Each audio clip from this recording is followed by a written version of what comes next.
Seharusnya pendaki tadi ini sudah sampai di Pasar Bubrah.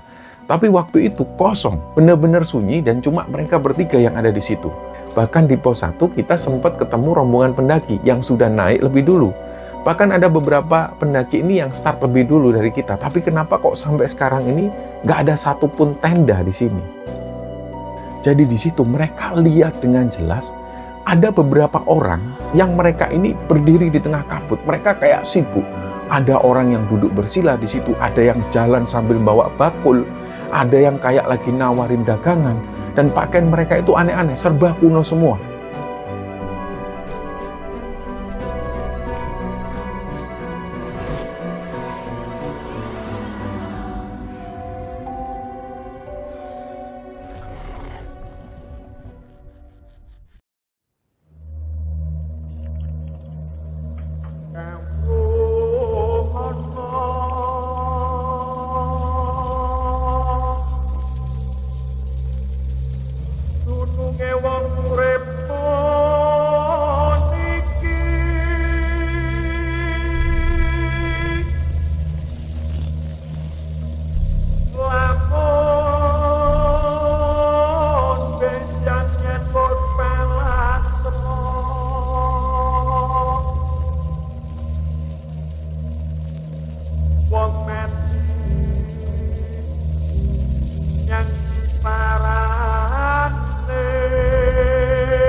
Bismillahirrahmanirrahim. Assalamualaikum warahmatullahi wabarakatuh. Sobat Gembara Sunyi dimanapun teman-teman berada.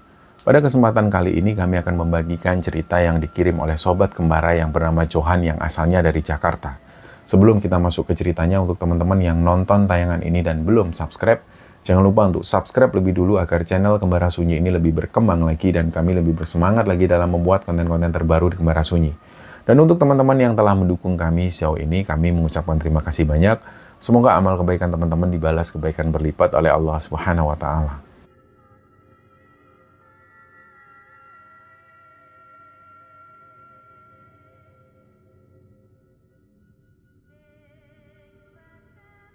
Ya teman-teman, sebelum kita memulai cerita dari Johan, kita kenalan dulu sama Gunung Merapi dan juga sosok legendaris yang namanya sangat melekat sekali dengan Gunung Merapi, yaitu Mbah Marijan. Nah, Gunung Merapi sendiri ini bukan gunung biasa, teman-teman. Gunung Merapi masuk salah satu gunung paling aktif di Indonesia.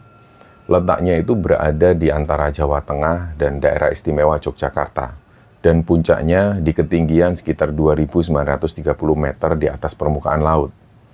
Bagi orang-orang Jawa, terutama warga di sekitar Jogja, Merapi ini bukan cuma sekedar gunung, tapi penuh makna spiritual. Gunung Merapi dianggap titik yang menghubungkan Gunung Merapi, Keraton Jogja, dan juga Laut Selatan, lokasi yang dipercaya tempat tinggalnya Nyi Roro Kidul. Dan ketiganya ini adalah sebuah sumbu sakral yang dijaga keseimbangannya. Nah, tugas menjaga keseimbangan spiritual itu dipercayakan kepada seorang juru kunci, dan yang paling dikenal dan legendaris adalah Mbah Marijan. Beliau ini diberi gelar Mas Penewu Surakso Hargo. Dan beliau lahir di tahun 1927 di Dukuh Kinaharjo dan dipercaya oleh Sri Sultan Hamengkubuwono IX sebagai juru kunci sejak mulai tahun 1982. Tugas Mbah Marijan ini adalah minta izin sama Merapi. Beliau tampil di hadapan Gunung Merapi seolah meminta agar Merapi tetap tenang dengan cara ritual seperti labuan dan juga persembahan lainnya. Tapi tragisnya, pada saat letusan besar di tanggal 26 Oktober tahun 2010, Mbah Marijan waktu itu menolak untuk dievakuasi dan beliau memilih bertahan di rumahnya. Terus kemudian beliau ini tewas tertimpa awan panas, ditemukan dalam posisi sujud pada saat kejadian itu. Nah, bagi warga, kepergian Mbah Marijan ini bukan cuma kehilangan seorang petugas, tapi mereka juga kehilangan simbol kepercayaan, simbol pengabdian, dan juga tradisi. Nah, ngomong-ngomong soal mistis di Gunung Merapi ini, ada satu kisah cukup terkenal. Jadi waktu itu ada seorang pendaki asing yang dia ini mendaki ke Gunung Merapi, terus kemudian dia hilang. Dia hilang di tahun 1996. Terus katanya dia ini sempat melihat ada sosok Mbah Marijan yang tiba-tiba muncul. Terus kemudian Mbah Marijan ini hilang masuk ke dalam kabut. Nah, pendaki ini kemudian mengikuti sosok yang mirip Mama Rijan itu, dan kemudian dia ditemukan selamat di jurang. Nah, karena itulah banyak pendaki ini sering percaya bahwa Merapi juga punya sisi gaib dan dijaga oleh kekuatan tradisi. Jadi dalam cerita di episode kali ini teman-teman, cerita ini dibagikan oleh sobat kembara yang bernama Johan.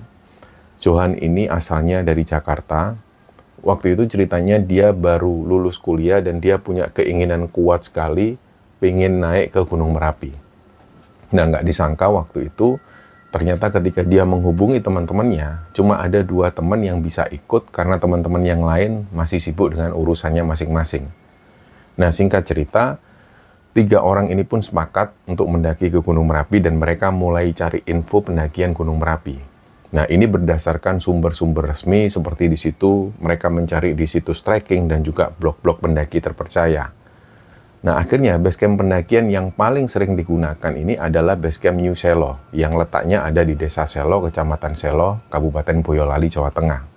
Rutenya di sana yaitu mereka harus ke basecamp New Selo lebih dulu di ketinggian sekitar 1.800 meter di atas permukaan laut, dan dari basecamp itu nanti mereka akan menuju ke pos 1. Ini memakan waktu sekitar 2-3 jam. Dan dari pos 1 menuju ke pos 2, jaraknya sekitar 1,5 sampai 2 jam perjalanan.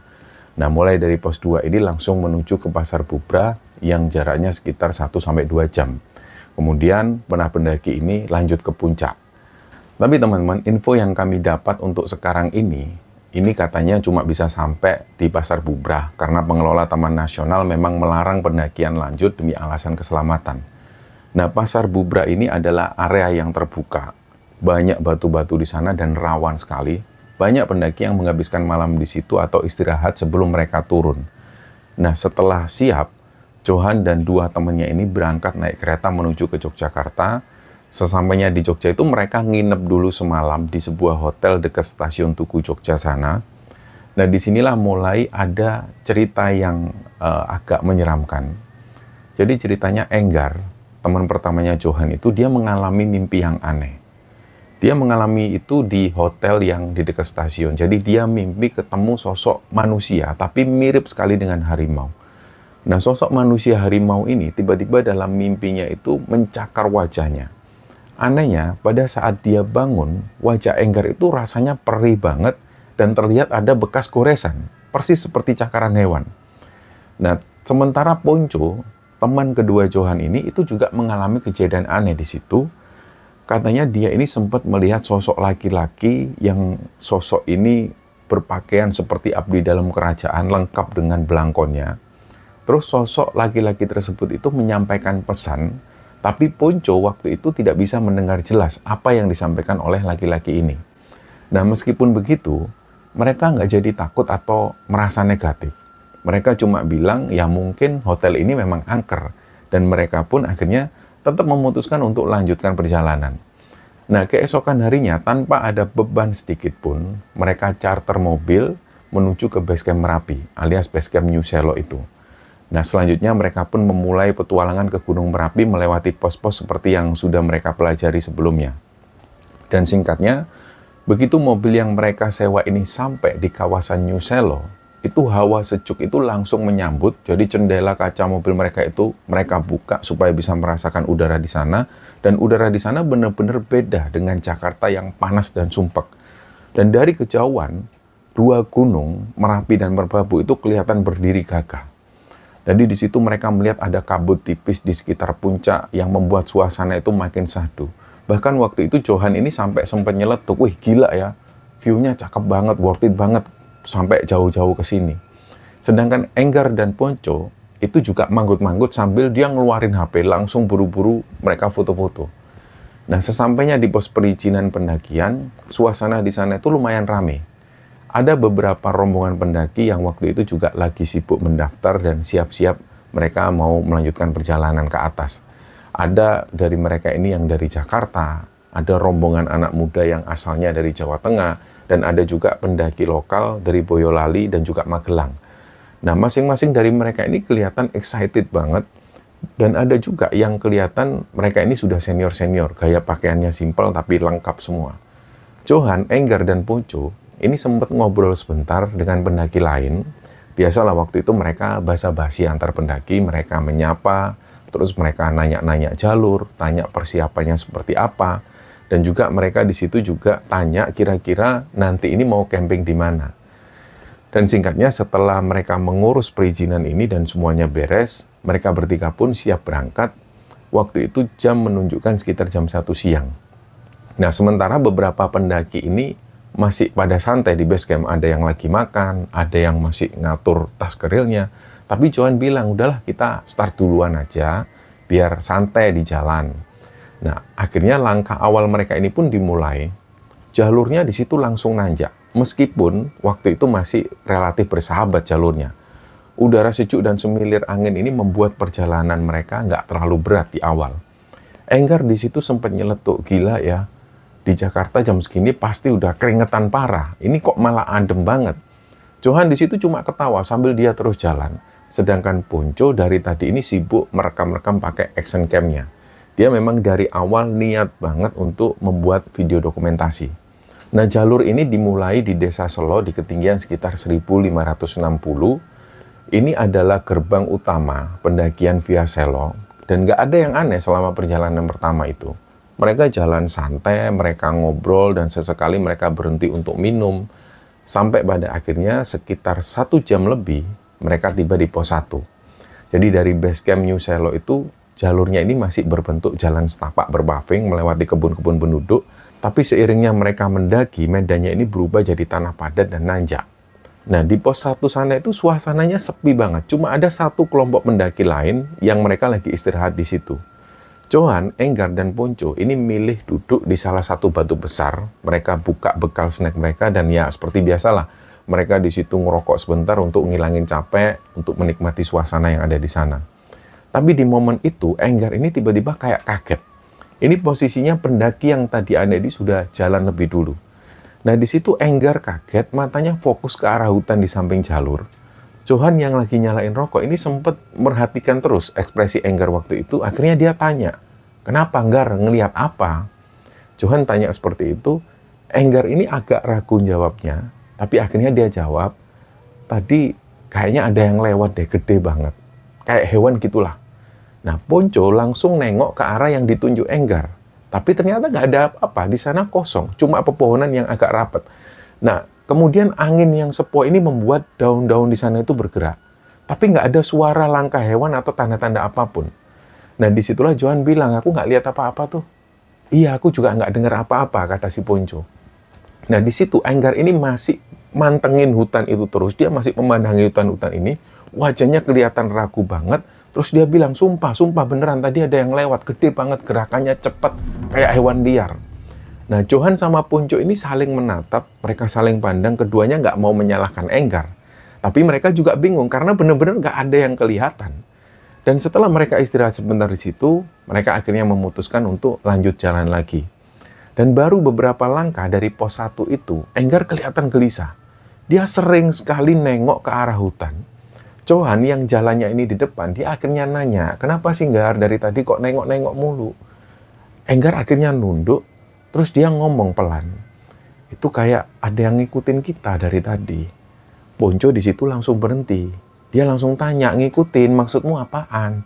Nah, Enggar akhirnya buka suara lebih jelas, dia bilang, aku itu sempat lihat tadi, sekilas banget kayak ada macan kumbang gede banget, warnanya hitam. Nah, seketika suasana ini jadi tegang. Nah, waktu itu yang ada di pikiran mereka, ya siapa yang nggak ngeri kalau beneran ada macan kumbang? Ini kan hewan buas. Kalau sampai hewan buas ini ketemu langsung di jalur pendakian, ini bisa bahaya banget. Johan langsung berhenti dan nyoba memastikan. Dia tanya lah ke Enggar, Enggar, kamu yakin banget yang kamu lihat itu macan kumbang? Enggar geleng-geleng pelan. Dia akhirnya ngomong, ya nggak 100% sih, soalnya yang kelihatan cuma bayangan hitam doang. Cepet banget tapi pokoknya, tapi bentuknya itu gede. Kayaknya sih memang macan kumbang. Nah, Ponco langsung megangin tongkat trekkingnya lebih erat. Terus dia bilang ke teman-temannya, udahlah jangan bercanda lah, nggak lucu kalau beneran ada macan di sini. Johan mencoba menenangkan teman-temannya itu. Dia bilang, udahlah jangan dipikirkan dulu, kita lanjut aja, jangan pisah-pisah. Kalau ada apa-apa kita bareng-bareng. Nah, meskipun mereka berusaha tenang, Tapi rasa nggak nyaman ini mulai nyelip di hati mereka, terutama Enggar. Dari sinilah perjalanan mereka itu jadi berasa agak aneh. Seolah memang ada sesuatu yang ngikutin dari dalam hutan. Padahal Johan dan Enggar ini nggak sempat lihat apapun. Dan setelah pos 1, mood mereka yang sebelumnya ini santai, ini mulai bergeser. Jadi waktu itu nggak cuma Enggar yang merasa hal-hal aneh, Ponco pun juga mulai kebagian getaran yang serupa. Dan makin membuat bulu kuduk mereka merinding, karena sampai pada saat itu, kelompok pendaki yang mereka temui di pos perizinan ini masih belum muncul. Nggak ada satupun yang ketemu mereka. Dan ketika mereka meninggalkan pos 1 itu, mereka melangkahkan kaki ke jalur bebatuan yang menanjak. Udara waktu itu makin dingin, tapi tiba-tiba suasana jadi rame di kepala mereka sendiri. Jadi Enggar lebih dulu yang gelisah, dia merasa kalau langkah kaki mereka ini diikuti suara samar dari balik bebatuan itu. Dan Ponco yang awalnya cuek, dia tiba-tiba ikut merasa ada hawa yang aneh. Hawanya beda banget. Kakinya tiba-tiba terasa berat. Nafas itu kayak ditahan udara dingin yang tiba-tiba waktu itu langsung dirasakan. Dan mata mereka itu menangkap bayangan cepat. Yang bayangan ini bergerak di antara pepohonan itu. Meskipun memang nggak jelas bentuknya. Johan yang waktu itu terus ada di depan, dia merasa tubuhnya ini kayak ditarik energi halus di sekitarnya. Akhirnya dari situlah mereka berjalan beriringan, kadang ada satu yang berhenti, yang lain tanya, Kenapa kok berhenti? Kamu ngerasain sesuatu ya? Dan yang berhenti tadi ini nggak jawab apapun, jadi akhirnya mereka pun jalan lagi. Dan pada saat mereka sampai di pos 2, suasananya itu langsung beda. Pos ini biasanya beralaskan tanah dikelilingi pepohonan, dan biasanya dipakai untuk mendirikan tenda karena lebih aman ketimbang di pasar Bubra yang terbuka dan anginnya lebih kencang di pasar Bubra. Tapi pada waktu itu pos 2 ini rasanya juga aneh. Pepohonan yang biasanya ini hijau itu tiba-tiba terlihat hitam pekat dan auranya itu nggak enak banget. Ponco yang waktu itu berdiri diam, dia mulai memejamkan mata, terus badannya itu agak gemetaran. Dia bilang ke teman-temannya, "Weh, aku dengar suara loh, ini bukan hewan kayaknya. Kayak ada orang bisik-bisik di belakang." Nah, di situ Enggar gemetaran juga. Tapi yang paling membuat merinding ini adalah Enggar itu terus mendengar suara yang sama persis ketika dia mendengar macan kumbang di pos 1. Johan yang biasanya mentalnya ini paling berani, waktu itu malah merasa ikut-ikutan terusik. Jadi di pos 2 inilah untuk pertama kalinya mereka semua menyadari satu hal, bahwa apa yang mereka rasakan ini bukan sekedar perasaan yang aneh. Mereka yakin ini adalah kejadian mistis yang mereka alami. Nah, suasana mulai gelap pada saat mereka ini mulai meninggalkan pos 2. Angin Gunung Merapi yang sebelumnya dinginnya itu lembut, bisa mereka nikmati, ini langsung berubah jadi dingin yang menusuk banget. Dan tanpa sadar, langkah kaki mereka ini membawa ke hamparan batu yang lebar. Disitulah mereka semua yakin kalau mereka sudah sampai di area pasar Bubra. Dan pasar Bubra ini teman-teman bukan pasar yang sesungguhnya. Ini adalah area lapang berbatu dan berpasir di Gunung Merapi. Biasanya pasar Bubra ini jadi tempat istirahat sekaligus tenda pendaki yang sebelum lanjut ke puncak. Nah, posisi pasar Bubra ini berada di antara pos 2 dan puncak. Pasar Bubra jadi ukuran bagi pendaki bahwa mereka sudah cukup tinggi di jalur pendakian. Nah, Johan, Enggar, dan Ponco ini sudah banyak tahu cerita mistis tentang pasar Bubra Gunung Merapi. Apalagi ketika malam hari, sering ada kejadian aneh. Banyak pendaki yang cerita, banyak yang bilang bahwa mereka itu pernah ketika ada di pasar Bubra tiba-tiba mendengar suara seperti pasar. Ada di situ orang yang tawar-menawar harga, ada suara gamelan, dan ada keramaian lah pokoknya. Jadi dari situlah kenapa area ini dinamakan pasar Bubra. Dan ada yang percaya bahwa itu adalah aktivitas pasar gaib. Bahkan ada yang percaya ini semacam pusat kerajaan astral di Gunung Merapi. Dan ada hal unik juga di pasar Bubra ini. Jadi beberapa pendaki itu terbiasa melempar koin di area itu, dan mereka percaya ini adalah bentuk penghormatan. Katanya kalau menolak melakukan ritual itu, katanya bisa bikin kesialan atau bahkan bisa tertarik ke dunia lain. Nah, singkatnya ketika sampai di area itu, waktu sudah hampir maghrib, ini pada saat Johan, Enggar, dan Ponco menginjakkan kaki di area itu, suasananya sudah gelap. Jadi seperti yang dijelaskan di awal, mereka bertiga ini belum tahu pasti apakah mereka sudah benar-benar sampai di pasar Bubra. Tapi Johan waktu itu sempat merasa agak aneh. Seharusnya di area Pasar Bubra ini harusnya ramai tenda pendaki, apalagi sebelumnya tadi mereka ini sempat ketemu pendaki yang jalan lebih dulu. Seharusnya pendaki tadi ini sudah sampai di Pasar Bubra. Tapi waktu itu kosong, benar-benar sunyi dan cuma mereka bertiga yang ada di situ. Johan nengok ke arah temannya. Terus Johan ini pingin memastikan ke teman-temannya, dia tanya, ini apa benar Pasar Bubra ya? Atau jangan-jangan kita yang tersesat ini? Nah, pikirnya biasanya memang di area Pasar Bubra ini tenda sudah banyak yang tersebar di situ. Tapi di depan mereka, mereka cuma lihat batu, pasir, dan situasi yang hening. Mereka juga sadar, meskipun mereka ini sudah pernah mendaki ke gunung-gunung yang lain, seperti Gunung Semeru, Gunung Gede Pangrango, dan Gunung Lawu, tapi mereka ini jarang banget merasakan aura mistis. Tapi pada saat itu memang di Gunung Merapi ini, mereka itu memang sudah merasakan penuh teror dari awal pendakian. Tapi meskipun hati mereka ini mulai sudah nggak nyaman, mereka tetap akhirnya mendirikan tenda di situ. Dan tanpa mereka sadari, sebenarnya waktu itu mereka ini bukan mendirikan tenda di jalur pendakian resmi, melainkan di area lain. Dan lokasi yang mereka dirikan tenda itu bukanlah Pasar Bubra yang biasa pendaki-pendaki kunjungi. Dan mereka waktu itu belum sadar akan hal itu. Nah, malam itu suasana di sekitar tenda ini masih rasanya itu aneh banget. Mereka menyalakan api unggun, dan kopi sudah diseduh, dan mereka juga bikin mie instan, serta mereka juga menggoreng lauk-lauk sederhana seperti nugget dan lain sebagainya. Di situ mereka makan dan mereka habiskan. Mereka di situ ngobrol seadanya sambil sesekali bersantai, sambil menikmati rokok dan menikmati suasana malam. Nah, mereka diam di situ tanpa ada obrolan apapun setelah mereka ngobrol begitu panjang.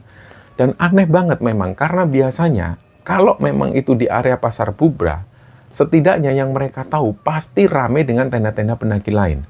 Biasanya pasti ada suara orang ngobrol, ada pendaki yang bercanda-canda, bahkan ada yang nyanyi-nyanyi. Tapi kali itu sepi, benar-benar sepi. Dan sampai sekitar jam 9 malam, belum ada tanda-tanda satupun pendaki yang lain yang datang ke situ. Enggar akhirnya buka suara, dia bilang, ini aneh deh. Padahal tadi di pos, ini kan rame banget di pos perizinan, banyak yang mau naik. Bahkan di pos 1 kita sempat ketemu rombongan pendaki yang sudah naik lebih dulu. Bahkan ada beberapa pendaki ini yang start lebih dulu dari kita. Tapi kenapa kok sampai sekarang ini nggak ada satupun tenda di sini? Nah, kalian yakin kita nggak tersesat? Di situ Johan cuma diem. Matanya menatap kosong ke arah hamparan batu yang ada di sana. Ponco juga diem, dan waktu itu Ponco itu kayak nggak fokus. Jadi tangannya itu sambil memainkan kayu di api unggun, sambil wajahnya itu kelihatan gelisah. Jadi kelihatan banget kalau Ponco itu nggak fokus. Sampai pada akhirnya Johan ngomong tegas kepada teman-temannya ini, dia bilang, udah gini aja lah. Kalau besok ternyata kita nggak bisa sampai puncak, kita turun.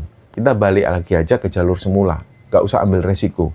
Dan kalau benar ini adalah Pasar Bubra, seharusnya besok pagi kita bisa ngelihat puncak dari sini.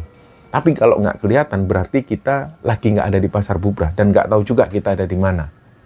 Jadi malam ini pesanku, kita semua berdoa, sesuai dengan keyakinan masing-masing, dan mudah-mudahan besok itu kita masih bisa turun dengan selamat.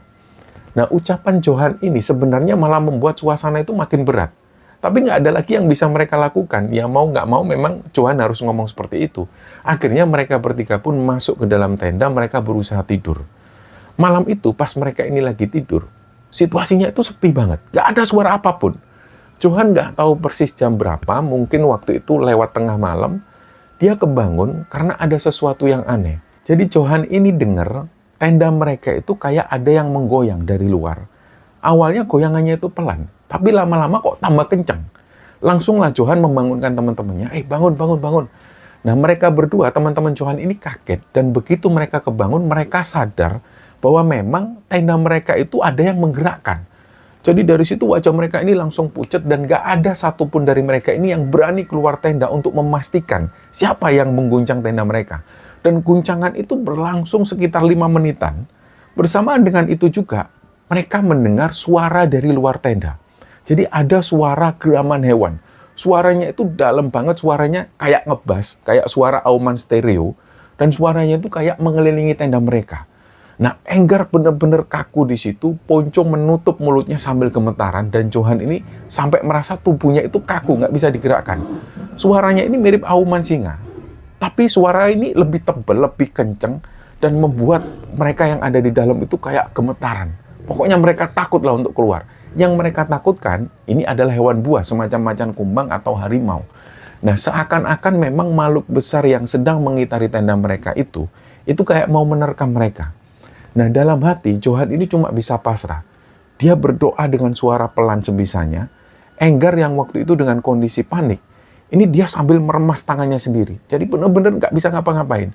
Ponco yang saking takutnya waktu itu sampai nggak bisa nahan, dan belakangan baru ketahuan kalau Ponco ini ternyata sempat kencing di celana waktu itu. Nah, pada saat auman ini makin keras, tiba-tiba mereka bertiga yang ada di dalam tenda itu, mereka mendengar ada suara bapak-bapak dari luar tenda. Suaranya itu jelas banget. Jadi beliau ini berlogat Jawa, dan logat Jawanya itu halus. Beliau ini intinya bilang, ayo, ojo ganggu mas-mas iki lo ya, ono nyengkre. Artinya, ayo, jangan ganggu anak-anak itu, ayo pergi sana. Nah, si bapak ini kayak lagi ngasih tahu anak kecil. Akhirnya di situ mereka bertiga ini saling pandang. Terus si Johan bisik-bisik, loh, ada orang siapa? Tapi suara geraman makhluk itu masih terdengar. Dan kayaknya makhluk ini kayak makin marah. Terus akhirnya mereka mendengar ada suara batu yang dilempar. Duh, batu itu ada yang lempar dan jatuh persis di depan tenda mereka. Nah, beberapa detik kemudian, seolah-olah makhluk besar tadi itu akhirnya pergi. Tapi anehnya mereka bertiga ini nggak mendengar suara langkah atau gerakannya sama sekali. Nah, suara bapak-bapak itu terdengar lagi. Beliau ngomong lagi, wis ngalele, rapopo wis aman kok.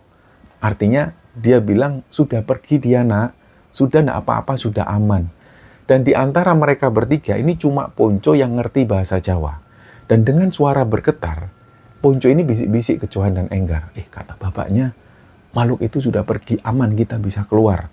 Akhirnya dengan hati-hati mereka bertiga ini buka resleting tenda, niatnya mau ketemu bapak itu sekalian mereka mau mengucapkan terima kasih kepada bapak-bapak yang barusan nolong mereka. Tapi begitu kepala mereka ini keluar tenda, nggak ada siapa-siapa, kosong. Akhirnya mereka keluar benar-benar dari tenda, mereka noleh kanan kiri, di luar itu nggak ada siapa-siapa. Area yang tadinya ini diterangi api unggun, pada saat itu benar-benar gelap gulita. Jadi api unggun yang tadinya mereka bakar-bakar di sana, ini benar-benar hilang. Dan bukan cuma padam, tapi sisa abu pun itu nggak ada. Seakan-akan api itu nggak pernah mereka nyalakan sebelumnya. Jadi mereka bertiga ini cuma bisa bengong, dan sampai detik itu, mereka nggak pernah tahu siapa sosok bapak-bapak yang bersuara tadi. Dan juga tentang makhluk apa tadi yang sudah mengguncang tenda mereka. Nah, setelah mereka masuk tenda, mereka sudah nggak bisa tidur lagi sampai pagi hari. Akhirnya matahari ini muncul. Johan membuka mata dengan tubuh yang pegal dan kepala yang berat sekali. Karena tadi malam mereka ini terus-terusan diteror. Inilah yang membuat tidur mereka itu nggak nyenyak sama sekali. Enggar waktu itu sudah bangun lebih dulu. Dia duduk di depan tenda sambil dia ini meluk lutut karena kedinginan. Wajahnya itu kelihatan kusut banget, matanya merah. Sedangkan Ponco waktu itu masih meringkuk di dalam sleeping bag.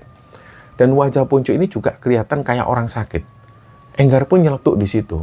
Aku nggak paham, Jo, sebenarnya semalam itu apa ya, Jo? Kita ngalamin apa? Terus bapak-bapak semalam itu siapa? Nah, waktu itu mereka juga masih bingung, jadi nggak ada yang bisa menjawab pertanyaan dari Enggar. Johan ini sudah pingin buru-buru ngelihat ke atas, apa benar mereka ini sudah dekat puncak. Dan ketika Johan keluar tenda, dia nengok ke atas, nggak ada puncak, nggak terlihat puncak sama sekali. Jadi yang dia lihat ini cuma hamparan batu-batu aneh, dan ada kabut yang makin lama itu makin tebal. Dalam hati Johan dia ini batin. Benar ternyata ini bukan pasar bubrah. Disitulah akhirnya Johan bilang ke teman-temannya, udah yuk kita beres-beres. Kita balik ke jalur pendakian yang tadi, ini kita bukan di pasar bubrah. Fix kita nyasar sekarang. Nah, ketika mereka coba beres-beres peralatan itu, ada hal lain yang membuat mereka merinding. Jadi batu besar yang ada di depan tenda mereka, di mana semalam mereka ini sempat mendengar batu itu dilempar, ternyata posisi batu itu sudah berubah. Jadi kayak ada sesuatu yang benar-benar mengangkat batu itu terus meletakkan kembali di tempatnya, bukan cuma bergeser. Johan langsung bereaksi di sana. Lihat nggak batu ini? Semalam kan nggak di sini posisinya. Karena mereka semua yakin, batu yang mereka dengar dilempar oleh seseorang itu, batunya persis di depan tenda mereka. Dan pagi itu ketika mereka bangun, batu ini sudah nggak di depan tenda mereka. Nah, Enggar pun ngangguk. Mukanya tambah pucat ketika ngelihat kenyataan itu, terus Enggar tanya, terus bapak-bapak itu beneran ada ya berarti ya? Ponco yang waktu itu baru bangun, dia cuma diem. Dia nggak bisa nimpali teman-temannya. Dan singkatnya mereka bertiga akhirnya sarapan seadanya, sisa mie instan dan juga roti mereka makan, dan setelah beres-beres makan, Ponco tiba-tiba cerita. Ternyata semalam, sebelum gangguan tenda mereka ini yang diguncang, Ponco itu sempat mimpi aneh. Jadi Ponco ini sempat didatangin oleh sosok bapak-bapak yang pakai belangkon, dan sosok ini sama persis seperti yang dia lihat di hotel waktu itu. Si bapak ini ngomong, tapi Ponco waktu itu nggak ngerti secara jelas. Tapi cuma ada satu kata yang bisa dia tangkap.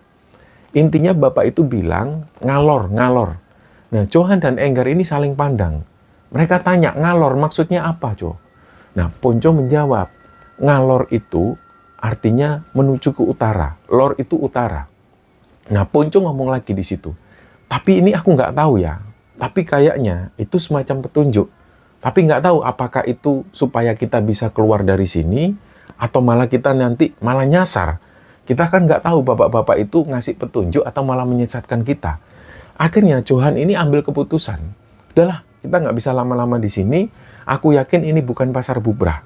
Jalurnya aja udah beda. Aku takut kalau kita makin lama di sini, kita makin jauh tersesat. Jadi sekarang kita turun. Nah, Enggar di sini awalnya mau protes, tapi setelah ngelihat sekitar, dia sadar bahwa Johan ini benar. Nah, Ponco diem di situ. Mereka bertiga akhirnya mulai melangkah, tapi anehnya, jalur yang semalam mereka lewati itu sudah nggak kelihatan lagi. Jalur setapaknya ini benar-benar hilang. Yang mereka lihat di situ cuma bebatuan besar, kabut yang mulai semakin tebal, dan ilalang tinggi yang nggak pernah mereka lihat di jalur Merapi sebelumnya. Dan baru sekitar 10 menitan berjalan, kabut ini makin tebal. Sudah nggak kelihatan jalan sama sekali. Dan dari dalam kabut itu terdengar lagi suara. Benar-benar ada suara rame kayak orang-orang di pasar. Ada yang nawarin dagangan, ada yang ketawa-ketawa, ada juga suara gamelan samar-samar. Dan dari situlah Johan ini sempat ngomong dalam batinnya. Ternyata ini kita alami. Yang selama ini kita cuma membaca, mendengar dari cerita para pendaki, ini kita alami sekarang. Di situ Johan ngelihat, Enggar langsung nutup telinga sambil dia terus ngumpat. Anjing, anjing aku denger, anjing, anjing. Nah, Johan ini bilang ke Enggar dan Ponco, udah, nggak usah nengok ke arah suara, jalan terus, fokus ke bawah. Nah, Ponco yang jalan paling belakang, ini tiba-tiba dia merasakan merinding yang luar biasa. Dari ujung matanya, dia sempat ngelihat ada bayangan orang-orang yang mereka ini pakai pakaian Jawa kuno. Awalnya mereka itu kelihatan kayak berbaris memanjang, terus kemudian mereka ini hilang di tengah kabut. Dan setiap mereka melangkahkan kaki, itu kayak seolah nggak jelas pandangannya. Jalan itu nggak pernah konstan. Kadang jalannya terasa agak melingkar, terus tiba-tiba mereka balik lagi ke tempat yang semula. Dan kadang mereka ini yakin kalau mereka sudah turun, tapi tiba-tiba mereka berada lagi di hamparan batu yang sama. Nah, disitulah mereka ini mulai semakin panik. Johan mulai ragu bisa membawa teman-temannya bisa keluar dari tempat itu. Dan yang membuat suasana ini makin menakutkan, ada suara geraman hewan dari malam tadi, yang kadang-kadang suara ini muncul lagi. Nah, mereka bertiga terus jalan menembus kabut. Suara gamelan ini makin jelas. Dan suara orang-orang yang lagi tawar-menawar ini pun juga makin terdengar jelas. Rasanya aneh banget, kayak rasanya itu mereka ini jalan di tengah keramaian, kayak jalan di tengah pasar. Padahal yang ada di pandangan mata mereka ini, itu cuma kabut putih pekat yang menutupi semua jalan. Dan Enggar ini tiba-tiba berhenti. Dia bilang ke teman-temannya, bro, lihat nggak? Johan dan Ponco otomatis nengok ke arah yang ditunjuk oleh Enggar. Awalnya yang mereka lihat ini memang kabut. Tapi pelan-pelan mulai terlihat bayangan-bayangan orang.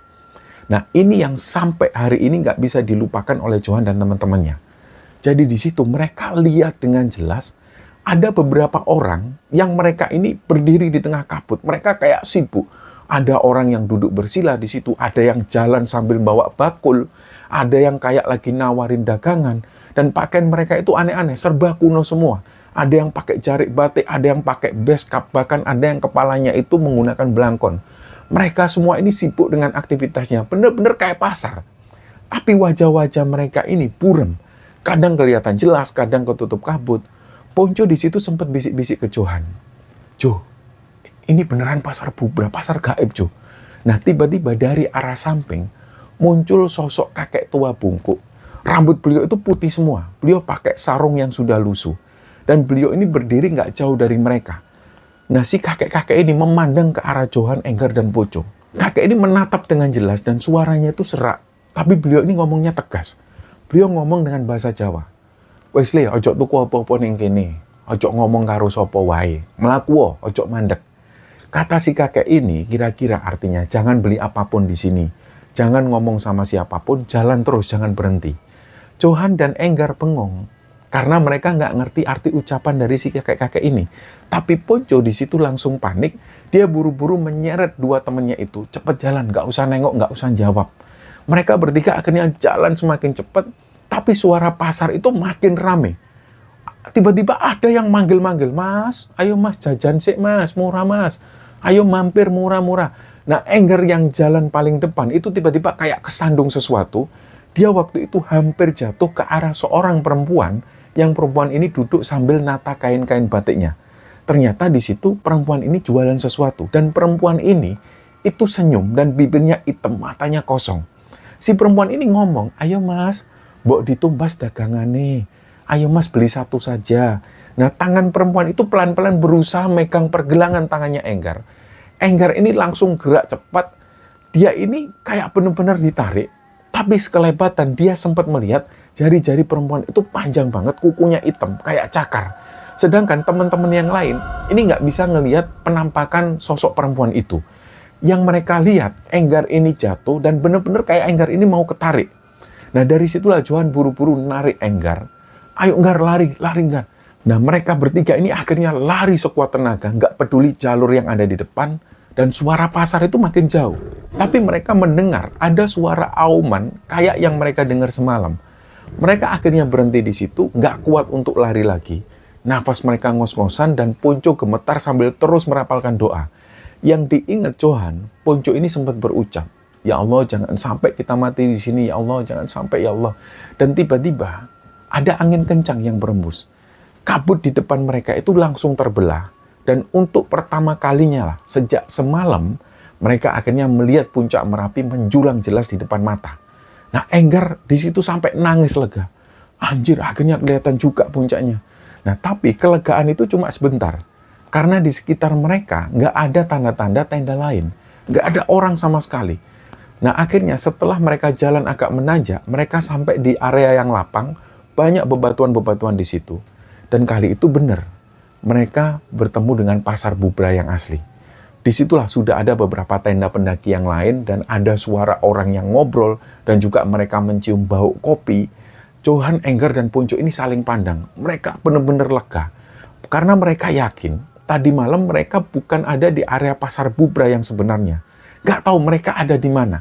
Tapi yang jelas mereka bukan berada di pasar Bubra. Nah, Enggar akhirnya duduk lemas di batu besar. Dia bilang ke Johan, "Sumpah aku nggak mau naik gunung lagi. Nggak mau lagi aku mau turun aja secepatnya." Nah, Poco di situ masih pucat, mukanya benar-benar nggak enak dilihat. Johan pun nggak bisa memaksakan teman-temannya.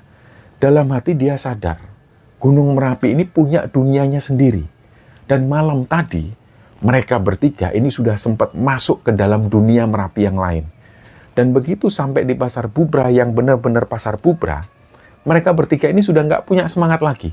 Fisik mereka mungkin waktu itu masih sanggup untuk nanjak ke puncak, tapi mental mereka ini sudah habis. Kejadian yang mereka alami ini benar-benar membuat mental mereka down. Kalau saja mereka ini perempuan, pasti mereka sudah nangis dari kemarin-kemarin.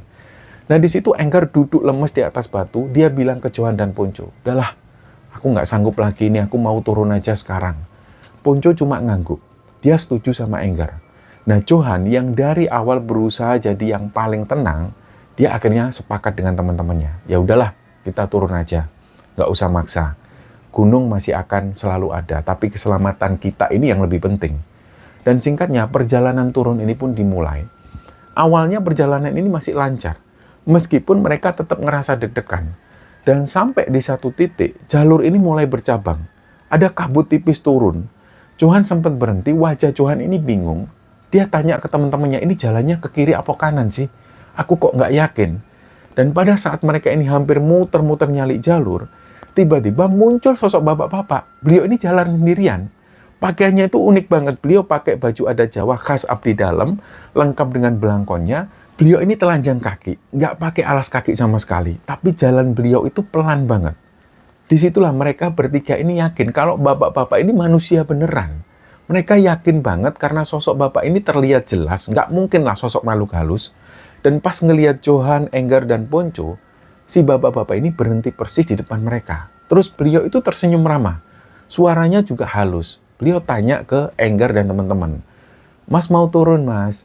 Johan cepat-cepat jawab, "Oh iya Pak, mau turun Pak." Bapak ini pun mengangguk pelan. "Ya sudah turun aja Mas. Tapi nggak usah ada perasaan was-was. Kalau ada sedikit rasa was-was, ada keraguan, mending berhenti dulu, jangan lanjut turun." Nah, kata-katanya itu memang sederhana sekali, tapi ngena banget bagi mereka.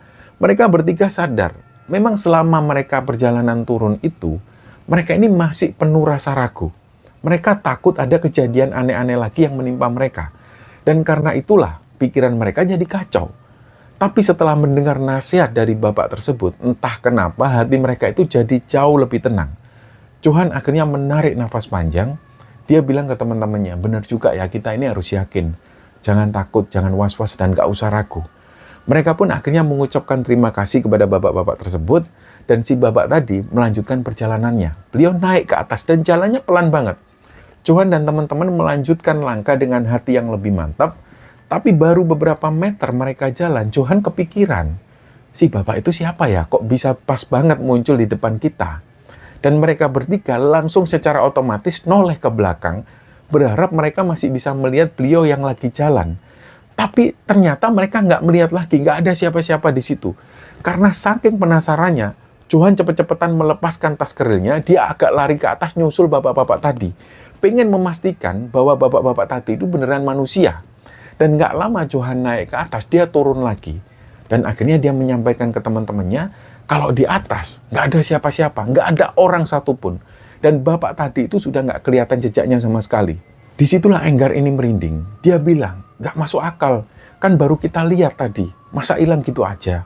Nah, Ponco cuma bisa manggut-manggut. Mungkin dia memang bukan orang biasa. Nah, meskipun aneh, mereka nggak mau terlalu lama memikirkan hal ini. Mereka terus jalan turun, kali itu mereka harus lebih yakin.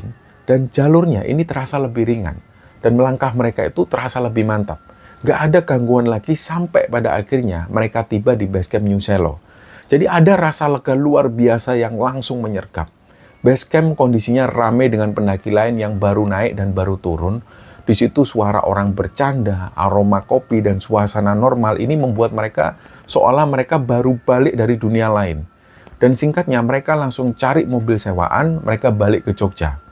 Malam itu mereka nginep lagi di hotel dekat stasiun Tugu untuk 1 malam. Dan anehnya setelah semua kejadian mistis yang mereka alami di Gunung Merapi, malam itu ketika di hotel mereka ini bisa tidur pules tanpa gangguan satupun. Dan keesokan harinya mereka naik kereta pulang ke Jakarta. Nah, di perjalanan itu suasananya ini agak hening. Masing-masing dari mereka itu larut dalam pikiran mereka sendiri-sendiri. Johan akhirnya ngomong ke teman-temannya. Dia bilang, "Aku nggak nyangka ya, Merapi itu benar-benar beda banget. Dari semua gunung yang pernah kita daki, cuma di sini nih kita ngalamin hal yang seperti itu." Enggar manggut-manggut, dia mengiyakan. Dia juga bilang, "Iya, aku jadi sadar. Di gunung itu bukan cuma fisik yang diuji, tapi mental, hati, sama pikiran kita juga, apalagi di Merapi. Aura Merapi itu memang beda banget."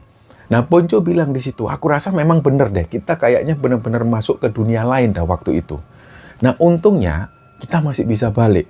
Kalau enggak, mungkin kita nggak akan duduk di sini sekarang." Dan sejak saat itu, perjalanan mereka bertiga ke Gunung Merapi jadi salah satu cerita yang nggak pernah bisa mereka lupakan. Dan cerita yang membuat mereka sadar bahwa mendaki ini bukan sekedar naik gunung, tapi juga perjalanan batin. Dan ada kalanya, kita benar-benar berhadapan dengan hal-hal yang di luar nalar manusia. Perjalanan Johan, Enggar, dan juga Ponco di Gunung Merapi bukan sekedar kisah mendaki. Itu adalah perjalanan yang mengajarkan mereka arti lain dari hidup, bahwa alam bukan cuma sebatas panorama indah yang bisa dinikmati, tapi juga ruang sakral yang punya jagatnya sendiri. Mereka di situ belajar bahwa keberanian bukan berarti nekat. Kadang keberanian justru ada di keputusan untuk mundur, untuk mengakui batas diri.